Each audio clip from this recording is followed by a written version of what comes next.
प्रख्यात समाजसेवी धर्मात्मा सरन जी की पुण्यतिथि पर श्रद्धांजलि सभा एवं श्री गीता भागवत सत्संग आयोजित हुआ।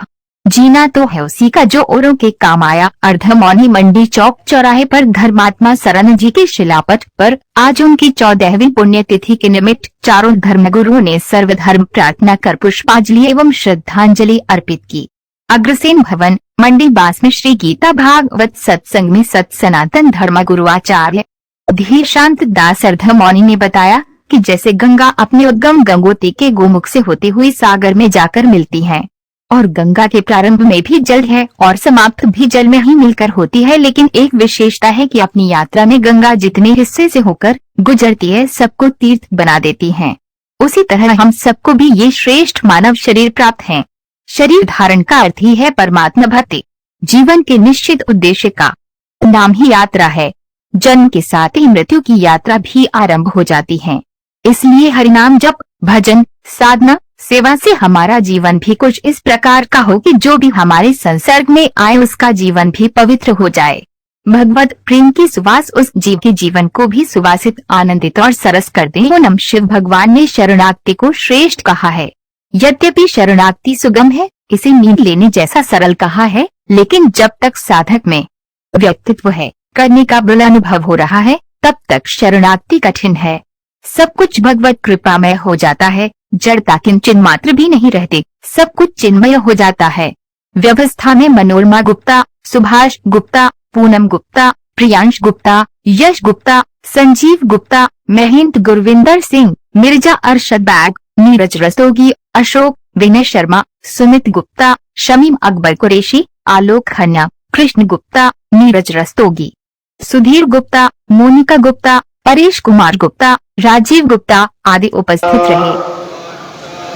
कल्प तरु विश्च कृपा सिंधु एव च पतितनां पावनेभ्यो वैष्णवेभ्यो नमो नमः। हम संसार में जब जन्म लेते हैं तो हम ये वचन लेके आते हैं भगवान को कि प्रभु तुम्हारा भजन करूंगा, करो नरक से बाहर। जब 9 महीने तक हम अपनी माँ के गर्भ में उल्टे लटके रहते हैं तब हमें पिछले 100 जन्मों के पाप याद आ जाते हैं। अगर थोड़ी देर के लिए आपके पैर रस्सी से बांध के उल्टा लटका दिया जाए तो 10-15 मिनट बाद ही आपकी हालत क्या हो जाएगी? बोलो। सारा खून का दौरान पैरों में से, शरीर में से सिर में आ जाए। और जिस कोमल बच्चे को 9 महीने गर्भ में उल्टा लटकना पड़ा हो और उसके चारों तरफ अंधकार हो और उसके चारों तरफ भी मलमूत्र इकट्ठा हो, उस समय जीव की क्या हालत होगी आप अंदाजा लगा सकते। प्रभु तुम्हारा भजन करूंगा, करो नरक से बाहर, ऐसा हमने भगवान से याचना की और भगवान को हम पर दया आ गई कि इसने 80 लाख जन्मों में मृत्यु को प्राप्त करा है, जन्म को प्राप्त करा।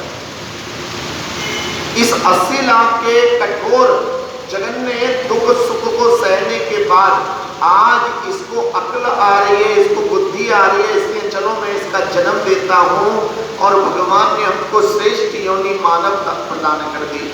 लेकिन कहते बाधा भूला रे वे मनवा।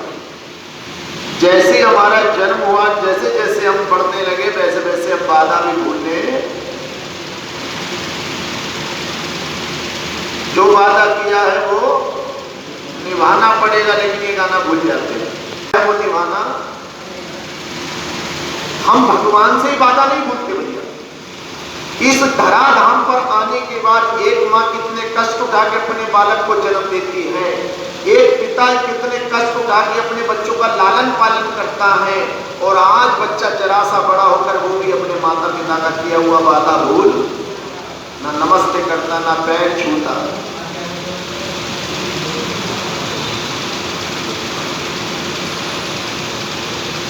माँ ने तुझको जन्म दिया है, जाने कितने दुख से करे, और पिता ने पासा बोला तुझको,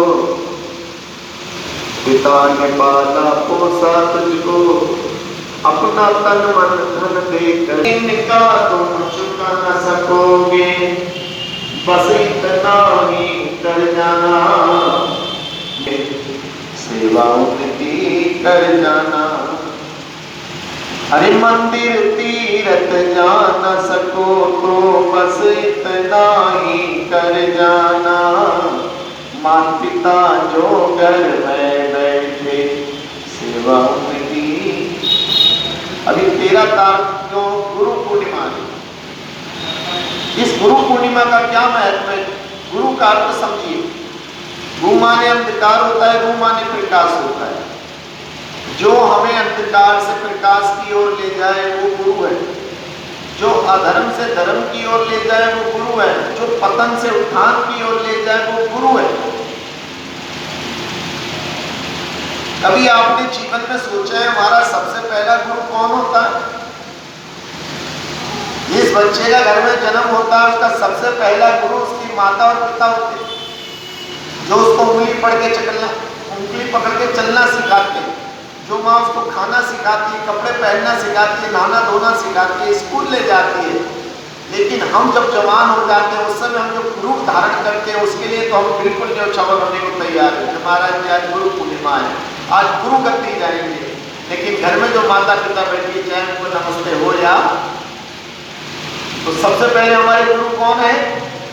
बोलो। 13 तारीख को प्रत्येक मनुष्य का कर्तव्य बनता है कि वो अपने माता पिता को स्मरण करे, अगर कोई गलती हो गई हो तो उनसे क्षमा मांगे और उनकी सेवा में लग जाए।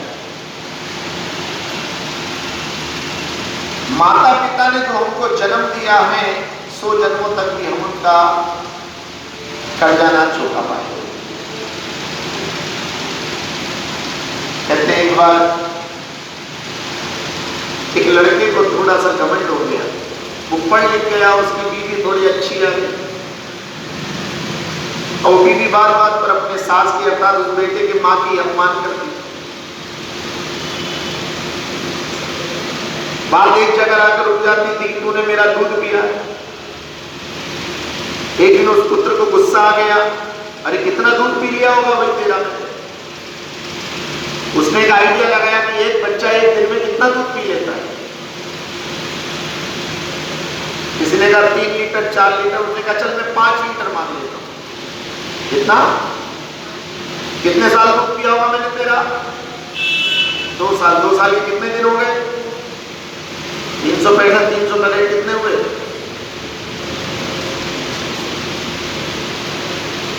जो सारे साहूकारी बैठे हैं कितना हिसाब लगा है? 730 और 730 से गुणा 5, 7 पंजे 35, 3 पंजे 15 जी 3650 लीटर दूध पिया मैंने तेरा। कितना? अब चल से 50 रुपए से गुणा कर ले। बोलो हरे कृष्ण। मोटे मोटे 2 लाख लगभग। उसने चेक बुक निकाली, उसमें 10 लाख बढ़ गई। बोले ये ले, आज के बाद मत कहना कि मैंने तेरा दूध। तो माँ ने कही बेटा दूध का हिसाब तो बाद में करेंगे, सुबह को बात होगी, अब तू सो जा।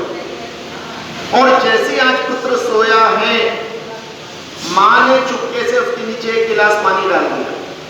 लेकिन जिस दिन हमारा माता पिता से झगड़ा होता है उस दिन हमको नींद नहीं आती भैया, ध्यान रखना। जिस दिन भी आपका माता पिता से झगड़ा होगा उस दिन आपको नींद आने वाली, और जिस दिन माँ या पिता अपने बच्चे को डांट देता है, सीख देता है, उस दिन उसको भी नींद नहीं आती है। जैसी माँ ने पानी डाला वो करवट बदल गया तो चौथी जगह सो गया, लेकिन जैसे चौथी बार माँ वैसे हाथ पकड़ लिया। बोले तू पागल तो ना हो गई? बोले क्या हुआ बेटा? बोले जब जब मैं गीले से सूखे में जा रहा हूं तो उसे भी गीला कर दे। तो माने के बेटा तू तो दूध का हिसाब करने को कह रहा था, लेकिन तूने पानी का हिसाब भी तुझसे नहीं हो रहा। तू बचपन में बहुत गीला करता था बिस्तर, और मैं तुझे बार-बार काय में सुलाती थी, सूखे में सुलाती थी, तू फिर उसको क्या कर देता था। लेकिन मैंने बेटा कभी तुझसे ऐसा तू तो दूध का हिसाब करने चला, तो उससे तो निकाय का हिसाब नहीं हो रहा, पानी का हिसाब नहीं हो रहा। अब बेचारा बच्चा क्या करता, दूध का मामला गड़बड़ हो गया, अपनी पत्नी से बोला भाई देखो ये दूध वाला मामला जो है हम नहीं कर पाएंगे, कुछ और सोचो। पत्नी अपने मायके से सीख के आई कि अपनी माँ का कमरा बांके बिहारी जी के पास वृंदावन में करा दो। दोनों पति पत्नी बहाना करके गए कि हम किसको देख के आए, बिहारी जी के दर्शन करिए। बोले ठीक है बेटा, बिहारी जी तो मैं भी बहुत पहले जाती थी, आज से करीब 25-30 साल पहले। मेरी मनोती बिहारी जी ने पूरी कर दी, तो इसलिए मेरा जाने का अवसर नहीं मिला। आज दोनों पत्नी और पुत्र जब बांके बिहारी जी के पास पहुंचे तो उनको एक वृद्ध आश्रम मिल गया, बहुत सुंदर बना हुआ था। बोले भैया मेरी माँ को रख लोगे? बोले हाँ। कितना रुपया लोगे? बोले 10,000 रुपया महीना। बोले हम तुम्हें 20,000 रुपया महीना देंगे, एसी कमरा देना, हमारी माँ को बढ़िया सा टीवी देना और आने जाने की सुविधा देना। बोले ठीक है, बहुत बड़ा कमरा दिलवा दिया है। माँ से बोले माँ एक खुशखबरी सुनाए। बोले बताओ। बोले माँ एक हमारे जानने वाले गुरु जी हैं, उनका आश्रम है वृंदावन में, वो कह रहे थे अपनी माँ को कुछ दिन के लिए यहाँ छोड़ो। माँ ने कहा बेटा तूने तो मेरी मुंह की बात ले ली, चलो जल्दी चलो। उनका सामान पैक कर लिया गया और भैया सीधे कहाँ चले सब लोग? अरे वृंदावन धाम अपारे जपे जाए राधे राधे। वृंदावन धाम में पहुंच गए और वहां जाकर जब उस आश्रम के पास पहुंचे